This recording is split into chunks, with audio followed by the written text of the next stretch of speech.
యువత నీ గమ్యమేంటి? ఓ యువత నీ పయనమెటు? తరాల కలల్ని సాకారం చేసుకునే అద్భుత శక్తి యువతలోనే ఉంది.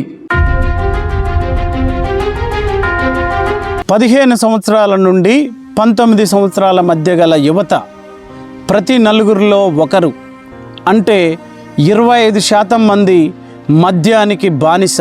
13 సంవత్సరాల నుండి 15 సంవత్సరాల వయసు గల యువత అంటే 10 మందిలో ఒకరు, అది 10% మంది మద్యానికి బానిస.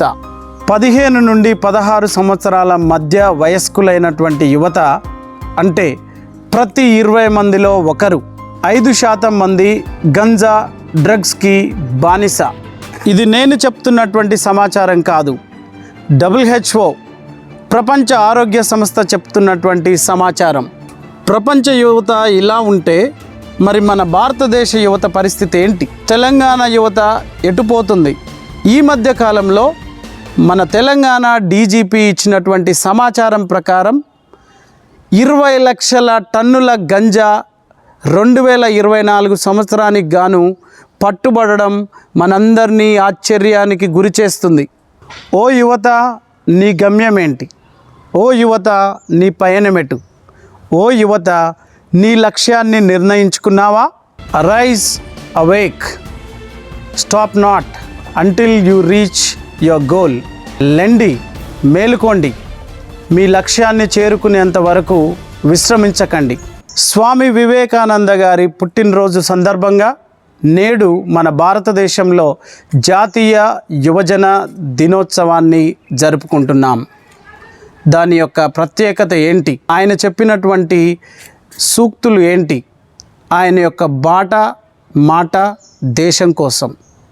భారతదేశంలో ఎంతోమంది మహిళలు, చిన్నపిల్లలు, జవాన్లు, వ్యవసాయదారులు ఎంతోమంది ఉన్న స్వామి వివేకానంద గారి యొక్క పుట్టినరోజుని, జన్మదినాన్ని యువజనుల దినోత్సవంగా ఎందుకు మనం జరుపుకుంటున్నాం? యువత యొక్క ప్రాధాన్యత ఈ దేశ భవిష్యత్తుకి ఎంతో అవసరం. ప్రస్తుతం ప్రపంచ జనాభాలో 1.20 బిలియన్ యువత ఉంది. 2030వ సంవత్సరం నాటికి ఆ యువత 1.30 బిలియన్గా మారుతుంది. ప్రపంచంలో ఉన్న యువతలో 60% యువత మన ఆసియా ఖండంలో ఉంది. అయితే ప్రపంచంలో యువత ఎక్కువగా ఉన్నటువంటి దేశం మన భారతదేశం.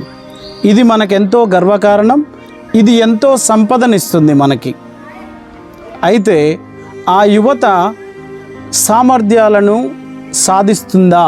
ఆ యువత ప్రపంచాన్ని శాసిస్తుందా? మన స్వామి వివేకానంద గారు కోరుకున్న విషయం కూడా అదే. యువత మేలుకో అంటే ఆ యువత ముందడుగు వేయాలి. అప్పుడే దేశం ముందడుగు వేస్తుంది. ప్రపంచంలో అభివృద్ధి చెందుతున్నటువంటి దేశాలకు భారతదేశం యొక్క ప్రాముఖ్యత ఎంతో ఉంది. జపాన్ యువత లేదు, అమెరికా యువత లేదు, జర్మనీ యువత లేదు. కానీ భారతదేశంలో ఈ యువత పుష్కలంగా ఉందని తెలియచేయడానికి మేమెంతో సంతోషిస్తున్నాం. అయితే ఈ యువత ఏమి సాధిస్తుంది? ఆ యువతకి లక్ష్యం ఏంటి అంటే కొంత మనం బాధపడవలసినటువంటి విషయం ఏంటంటే మత్తుకి, మద్యానికి, గంజాకి, డ్రగ్స్కి, సోషల్ మీడియాకి బానిసై యువత నిర్వీర్యమైపోతుంది. ఇన్ని చెడు వ్యసనాలకు బానిసైనటువంటి యువత తప్ప ఈ సమాజం తప్ప? యువత మారాలా? ఈ సమాజమే మారాలా? ఒక చిన్న కథ ద్వారా తెలుసుకుందాం. ఒకానొక దేశంలో రాజుగారి యొక్క కొడుకు, యుక్త వయసుకు వచ్చినటువంటి యువరాజు, నేనెంతో యుద్ధవీరుణ్ణి, ఎంతోమందిని చంపగలను, ఎన్నో రాజ్యాలను ఆక్రమించాలనే గర్వం, ఎంతో సాధించాలనే తపన, ప్రపంచ దేశాలని మార్చాలి, ప్రపంచ దేశాలని గెలవాలి అన్న తపనతో తన ప్రయాణం 15వ ఏట ప్రారంభించి ప్రపంచ దేశాలని ఓడించాడు. కానీ చివరికి ఆయనకు అర్థమైంది ఏంటంటే ప్రపంచాన్ని మనం జయించలేము. కొన్ని దేశాలు ఓడిపోతాయి, కొన్ని దేశాలు గెలుస్తాయి. అప్పటికే ఆయనకి 40 ఏండ్ల వయసు వచ్చింది. 40 ఏండ్ల వయసులో ఆయన నిర్ణయించుకుంది ఏంటంటే ప్రపంచాన్ని కాదు మార్చేది, మొదట నా దేశాన్ని, నా ప్రజలని మార్చాలని నిర్ణయించుకొని తిరుగు ప్రయాణమై తన దేశాన్ని మార్చడానికి ప్రయత్నం చేశాడు. ఆ ప్రయత్నంలో ఆయనకి 60 ఏండ్లు వచ్చాయి. దేశం మారలే, ప్రజలు మారలే, కానీ ఆయన వయసు 60 ఏండ్లకు వచ్చింది. ఆ 60 ఏండ్ల వయసులో తన కుటుంబాన్ని, తన భార్యని, తన పిల్లల్ని మార్చాలనే తపన పడతాడు. వారు మారారా? లేదు. ఆయన చావుకు దగ్గరయ్యాడు.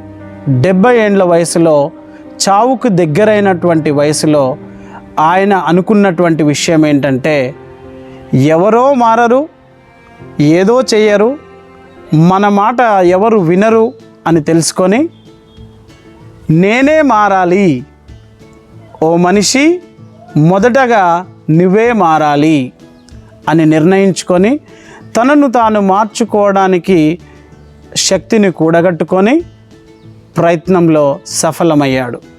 ఇప్పుడు చెప్పండి, యువత 15, 16, 17, 18 సంవత్సరాలలో చెడు బానిసల నుంచి, చెడు అలవాట్ల నుంచి దూరంగా ఉండాలా?